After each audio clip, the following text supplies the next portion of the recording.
Introversion for the highly intellectual person is often a disease for their growth, for their personal development as an individual. Now, why is this?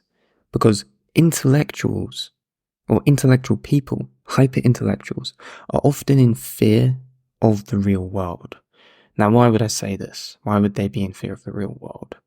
Well, Jung made a very interesting claim, very truthful claim, that intellectualism becomes a common cover-up for fear of direct experience. Now, what does he mean by this? He means that people who are very introverted, people who have very dominant characteristics in things like introverted thinking, for example, or any form of introversion, they're likely to fall into intellectualism or intellectualization because it's more comfortable to do so, because it's their dominant characteristic within their personality. But they are also more likely to do it because it's more comfortable to do so, rather than face their fears or their fear of direct experience. They're more likely or more willing to conceptualize the world, theorize about the world, make theories, conceptualizations, use their imagination to construct an idea of what the world looks like, rather than going actually out into the world and experiencing what the world is. So this is what he means by this claim. Now, many people I have worked with within my coaching program of procrastination are very highly intellectually minded, but are often stunted with anxiousness in this kind of realm of looking at things. And it's probably because of the content I make. It invites those types of people in because of it's all very intellectual, it's all very heavy content that I write about with psychology, philosophy, and all of this. But I would also agree with his statement here that because of this anxiousness, their fear of direct experience has cultivated, you could say, this lifestyle of seclusion and alienation from others, whereby they live mostly in their heads rather than in the real world. And this is sometimes really good, and it's kind of in some ways a necessity if you want to be a very creative person, right? Because it will lead to a very rich inner imagination. But there's kind of a curse when it comes to creativity, because it's a two-sided coin.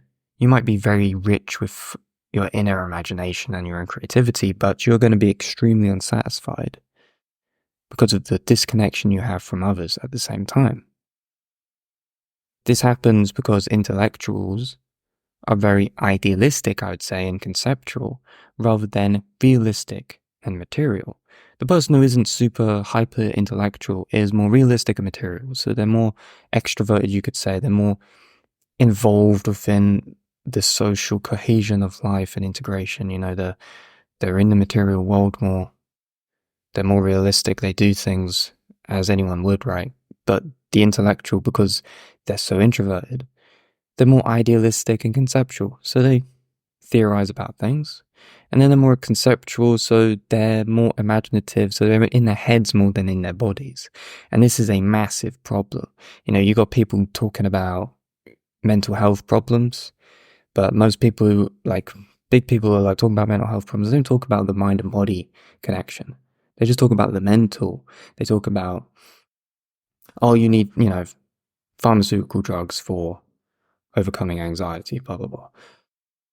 Oh, it's not satisfactory because it's not taking into understanding the connection of the mind and body, and how more unison between the mind and body actually gets rid of these problems, gets rid of anxiousness, gets rid of fear, gets rid of these things. For most people, like 90% of people. So the intellectual, they disconnect from the material, realistic world of social integration and live alone in that idealistic, conceptual world of imagination. And this is how ideologies are created. Like, you could say a good way of looking at this is ideologies are the imagination of the intellectual made manifest. You know, and sometimes certain ideologies are made manifest into reality in the real world, in how the actual world works, and they fall apart instantly because they're way too conceptual and not based in reality, not based in the physical world, right? Communism being an example of that. Or anything with an ism on the end. As soon as it's put into the real world, the physical world, it falls apart and goes to shit because it's not actually based in anything real. It's based in conceptualization and idealization created within the mind of an extremely introverted, creative individual who is completely disconnected from the physical reality, not only of the outside world, but also their bodies, because they're too heady. So you can kind of see here with this kind of way of looking at it that where these issues arise, this is like the sad reality of the hyper-intellectual and what is missing within their relationship with the mind and the body and what needs to be realigned. So this often leads them to completely reject the importance of living through the body and is the reason why they become very anxious and fearful because, if you're not living in the body's going to develop these neuroses, these tensions within the body, these constrictions, these certain forms of body armoring, as Wilhelm Reich would call it, and that is going to create a tension fundamentally between your mind and body. There's not going to be a flow between the two. There's going to be some sort of discord between them. So to live a healthy life, you need to be grounded in both your mind and body, in unification between the two.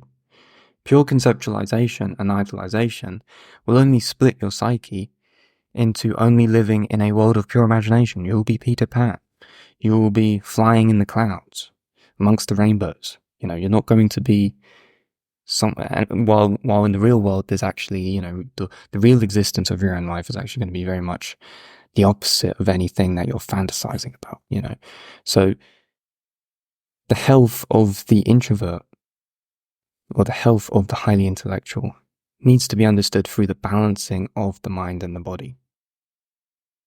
Because it will disconnect the mind and the body, which will increase the likelihood of poor mental health, dissatisfaction with life, disconnection from the real material world that you live in and desire ultimately to be connected with. Because human beings on an objective level desire connection with others. They desire connection with that in which is of people and community.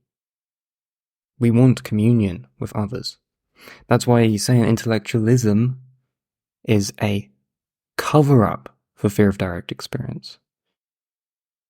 Because it's a form of ism, it's a form of ideology, a coping mechanism to avoid confronting fear so that we escape fear through intellectualization.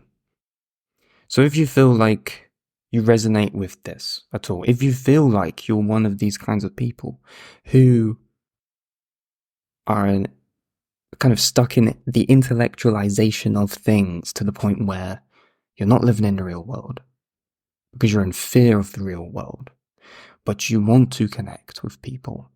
But at the same time, you're in fear of connecting with people because you're too intellectual, because you overthink about everything, and therefore you have intrusive thoughts about loads of stuff, and you have, bad habits with things, or that you're fundamentally procrastinating because intellectualism blocks your connection with the real world and is a form of actual productive procrastination when you intellectualize everything for the sake of, as Jung is saying, for the sake of being in fear of direct experience. If you feel like you're one of these types of people, then book in a free one-on-one call with me.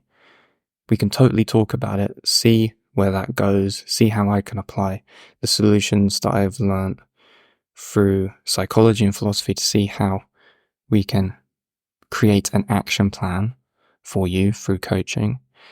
And yeah, I think that would be an adequate way of approaching this. And of course, if you're interested in my individuation free mini course, you can download that in the description as well. But as always, guys, thanks for watching, and I will speak to you in the next video.